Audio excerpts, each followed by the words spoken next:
Nadine Lustre, living her best life raw sa Siargao, ayon kay Alexander Magtis na dating kaibigan nila James at Nadine.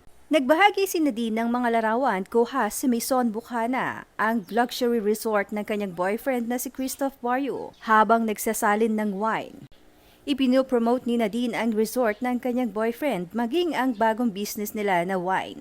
Ngunit ang napansin ng mga netizens ay ang komento ni Alexander Magtis. Si Alexander ay original na kaibigan ni James Reid, ang ex ni Nadine, na ngayon ay mas malapit pa kay Nadine kaysa kay James. Ayon kay Alexander, si Nadine ay living her best life na ngayon. Sinang-ayon na naman ito ng mga netizens at nag-request pa ng vlog with Meme Vice Ganda. Komento ng isa, post lang ng post madam at may low-key na gagaya sa mga paandar mo. Basta you do you, alam mong totoo pinaggagawa mo at di lang gumagaya sa iba. I know kahit